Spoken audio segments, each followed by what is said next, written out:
Hare Krishna.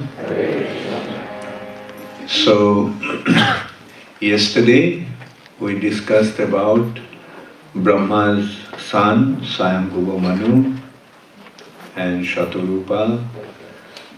Do you remember how many children they had? They had 5, 2 sons and 3 daughters. 2 sons were Priyavrata and Uttanapad, and 3 daughters were Akuti, Prashuti and Devahuti. So I mentioned a few times that these are actually historical recordings, historical narrations. Like we can see the genealogical and chronological descendants. Like Brahma's son is Swayambhuva Manu, Manu's son is Priyavrata. Uttanapad, 2 sons. Uttanapad we discussed the other day. Who was Uttanapad? Dhruva's father. And Priyavrata did not want to take to the responsibility of ruling the kingdom. So Brahma came and advised him that look, your father wants you to take the responsibility. He has been ruling, Manu had been ruling over for so long. Now he needs to retire and he wants to hand over the responsibility to you. And in this way, when Brahma advised, Priyavrata agreed to accept the responsibility. And Priyavrata became the ruler of the entire earth planet. That is the entire tract of this land. And it is Priyavrata's, due to Priyavrata's running of his chariot, 7 islands and 7 oceans were created. Those 7 oceans, we also, sometimes it may sound like, how is it possible due to the chariots running, the oceans are created? But the thing is, these are not ordinary living entities. We have to recognize it. They are Brahma's grandson.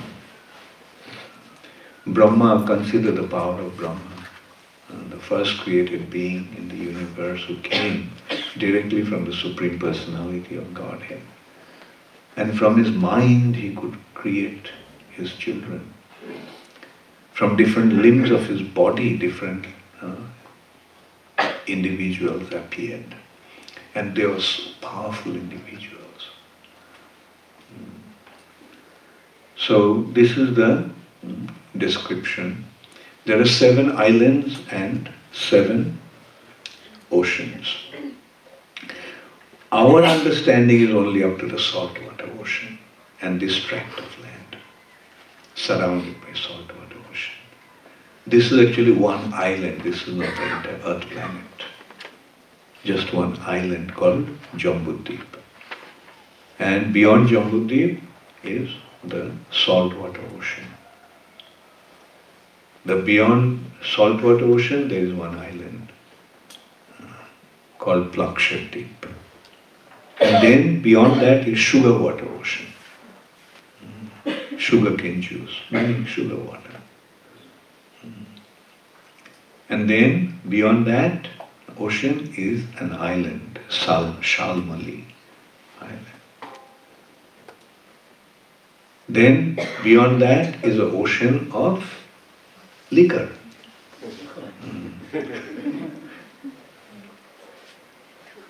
There is an ocean of liquor. If there can be a saltwater ocean, why can't there be a liquor ocean? If there can be a sugar water ocean, why not? So Jambu, Plaksha, Shalmali, then beyond that is Shank Island. And then there is an ocean of ghee.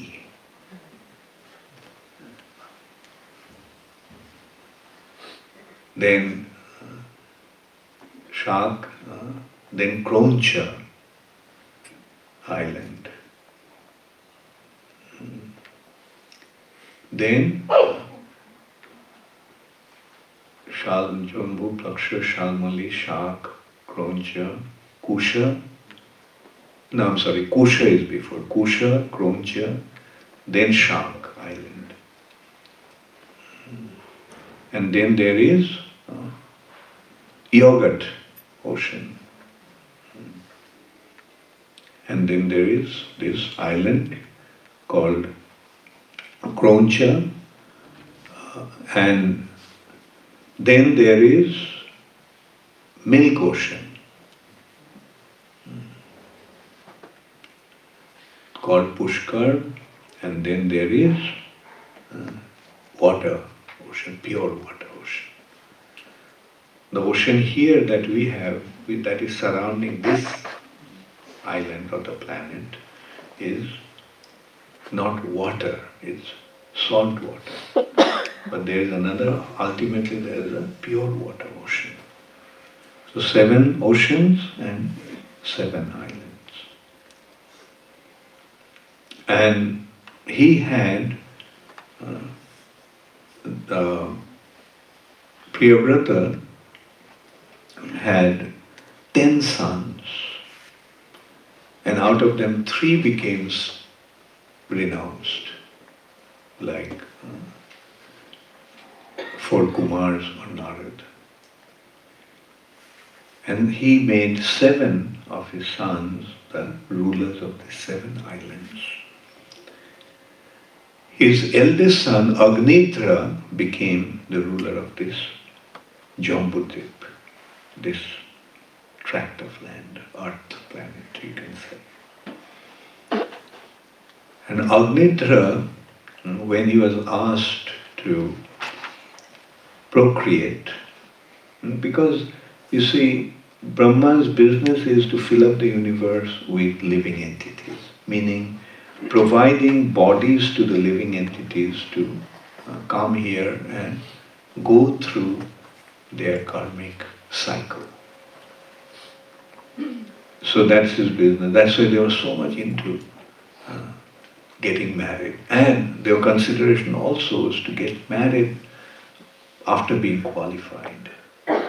So Agnitra performed great austerities.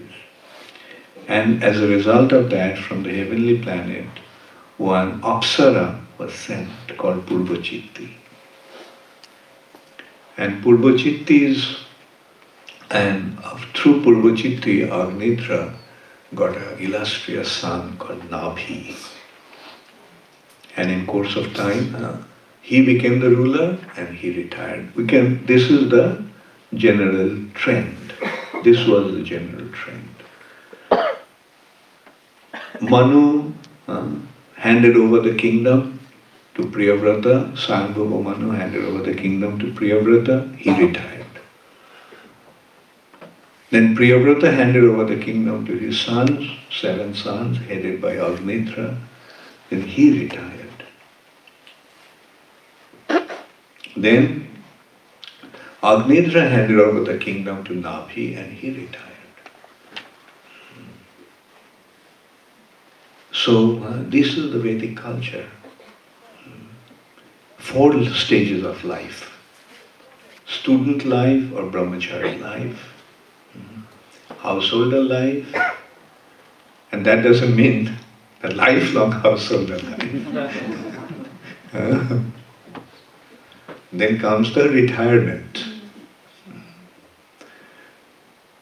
And after retired life comes the renounced order of life. Prabhupada explained it this way, that when the life began, they learned how to become absorbed in spiritual activities. Brahma acharati iti. Acharati means performs or acts. Brahma, spiritual. When one is engaged in spiritual activity, that is a brahmachari. So the life begins with this training to become situated in the spiritual platform. And when one becomes qualified in this way, then comes the platform of entering into household life. And Prabhupada said, during the household life, first of all, they're beginning their household life being trained in spiritual culture. 25 years, brahmachari. Then after that, grihastha, householder. For how many years? 25 years. And then comes the retired life. Why the retired life? Prabhupada is saying that during the household life one develops all these attachments. So now this stage is to detach oneself from those attachments. And then when one has successfully detached himself from those attachments, then he becomes a sannyasi. And then go back to Godhead. What a wonderful arrangement. So that was the Vedic culture. Therefore we see that even the kings were retiring from the kingdom, giving up the kingdom.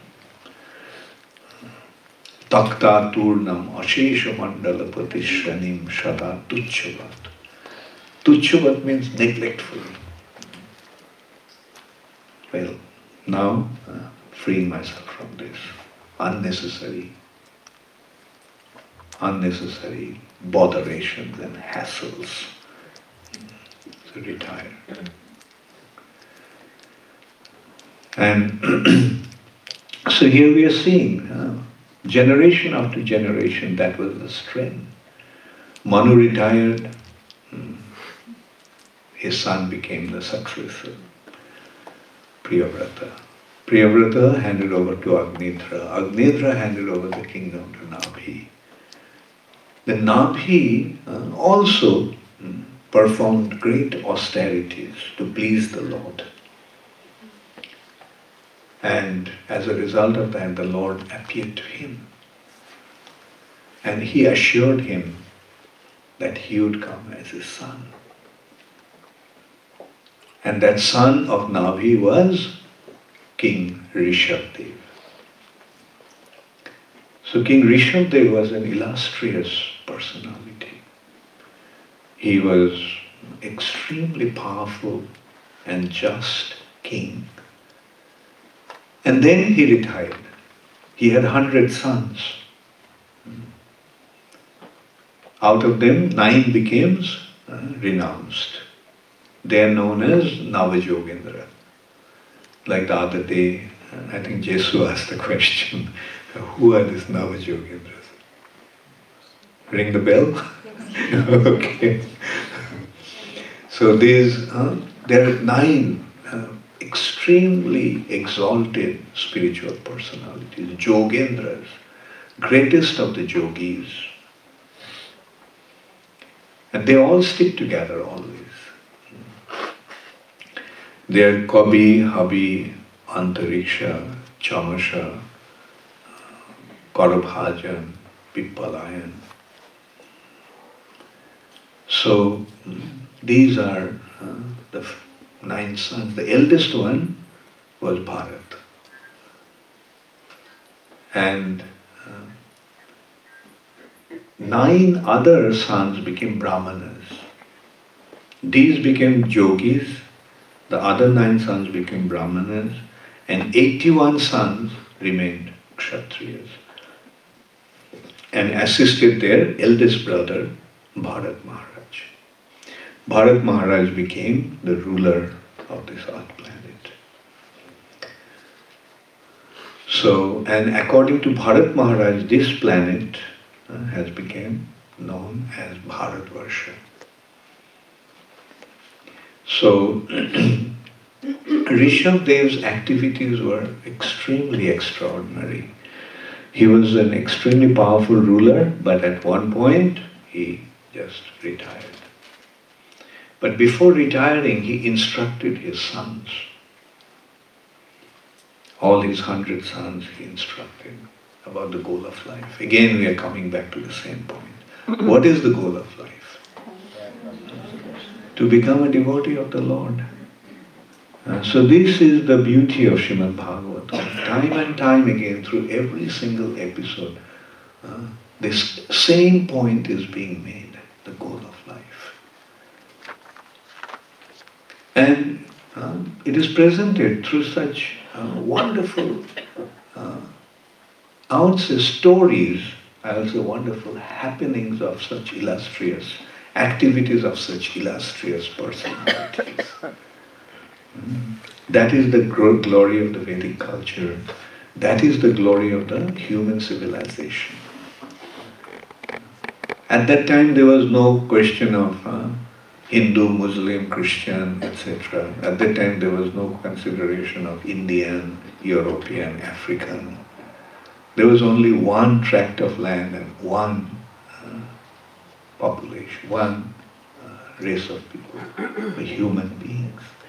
This is the human culture. And that's why this culture needs to be established in this world. And it's a very good sign that the intelligent class of people all over the world are accepting this culture. And the culture is, understand that there is a supreme personality who has created everything, who is maintaining everything. And that personality is our dearmost friend and the supreme well-wisher.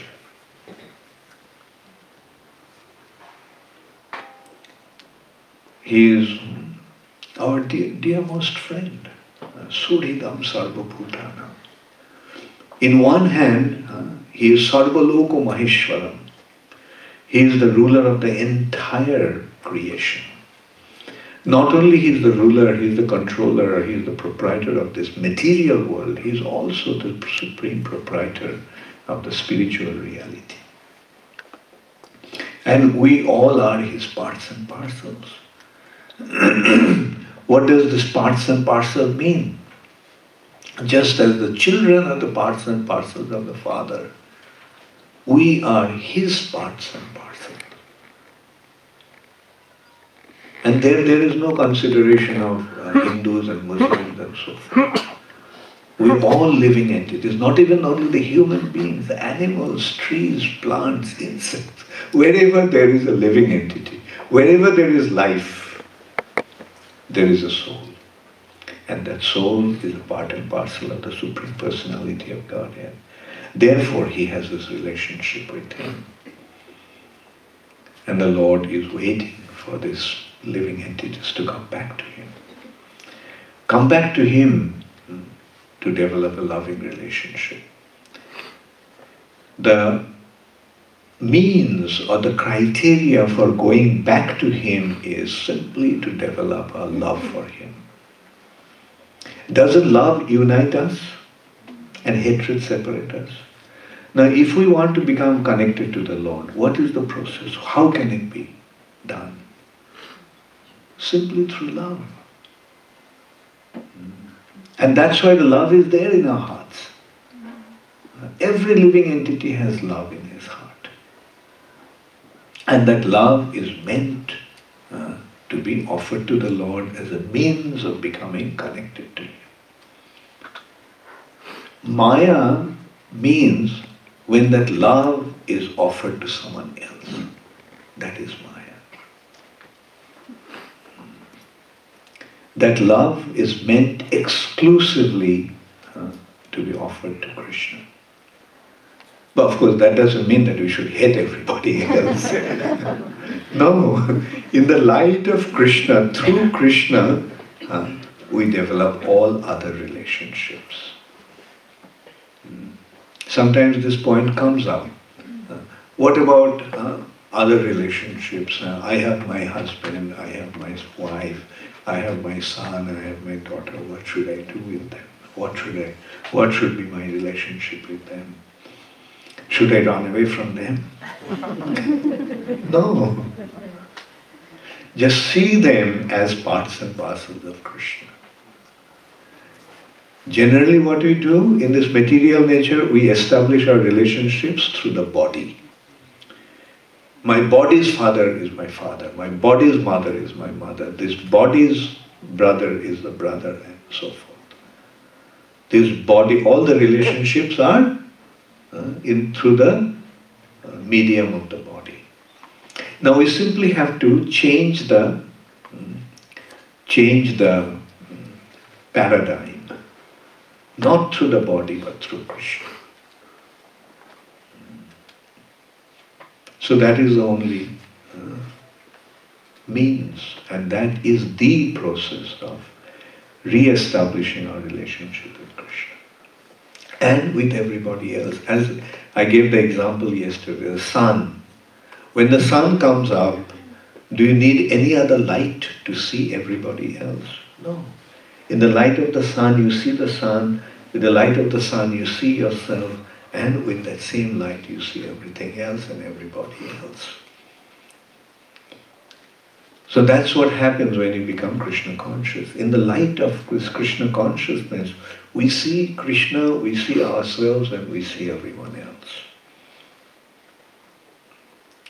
So, Bhagavatam is simply giving us this understanding. Develop your loving relationship with Krishna. See what these illustrious personalities have achieved by doing that. And you are also eligible to achieve that. You also can develop your loving relationship with the Lord and go back to Him, go back to the spiritual world. So Rishabdev simply instructed his sons with the same wisdom. Lead your life with Krishna in the center. That's the essential truth, and that is the ultimate teachings. And then what did Rishabdev do? Left home. Mind you, he's an incarnation of the Lord. But he left home. And he became so absorbed in thinking about the Lord that he did not have any external consciousness. He did not have any consideration or consciousness of his body. He was just wandering around without any clothes. But thousands of people are following him. Although apparently his behavior was like that of a madman, but thousands of people are following him because they could recognize that here is a great personality. So they were just following him. So when he came to the province of Konka and Benka, the king of that province was named King Arhat. And Arhat considered that, wow, I'm a king, but nobody follows me like that.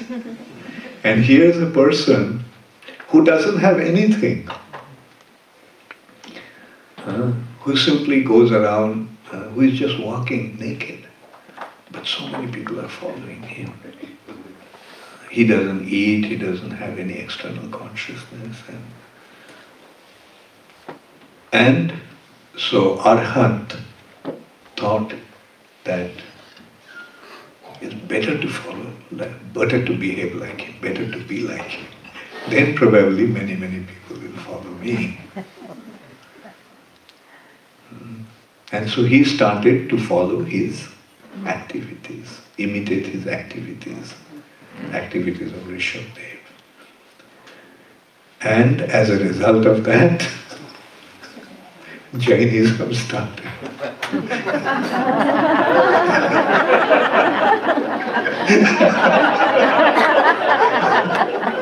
You would have done that, but now you have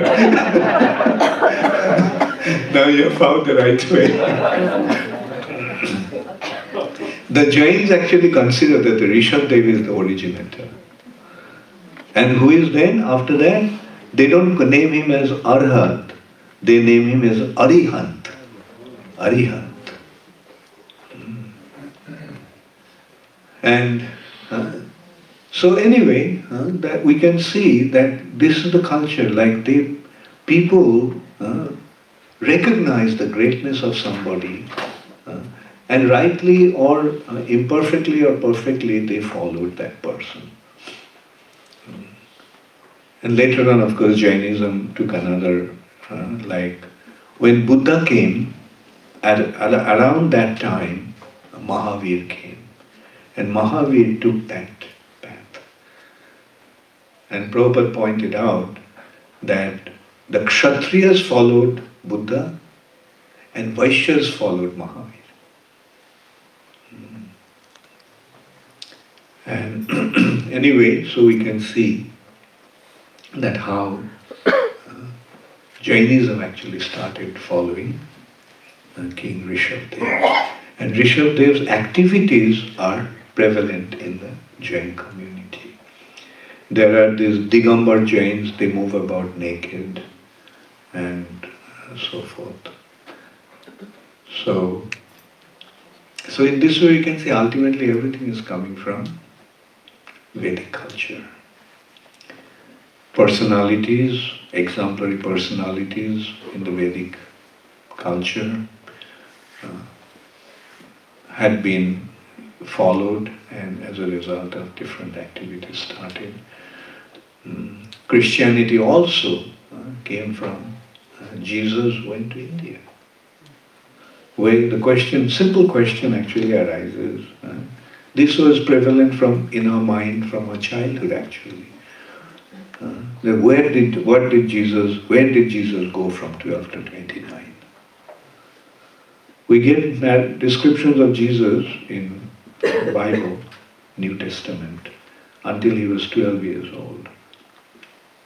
But then we see Jesus, 29 years old, he came into the wedding, and he has mystic power. He turned water and turned it into wine. And this started to display all his mystic power. Where did he get the mystic power from, and what have he been doing? So, the intelligent conclusion actually is that he went to India. Anyway, we are not here to debate about these points, but main point is that the Vedic culture is the source of all spiritual realizations and understanding. And that's why it is so important that the Vedic culture is distributed throughout the world. That's why Prabhupada left his comfortable situation in Vrindavan and went to America at the age of 70. And by Krishna's divine arrangement, he could distribute this knowledge all over the world in 10 years' time. And he made a perfect arrangement through ISKCON that this message, this mission is continuing. With Prabhupada's disappearance, his mission didn't stop. Rather, his mission has become enhanced with the passing of time. And it will keep on increasing. So many of you have come forward. During Prabhupada's time, there were very few Indians. Prabhupada used to lament, where are the Indians? Everyone is coming, but the Indians are not coming. But now Prabhupada will question, where are the Europeans?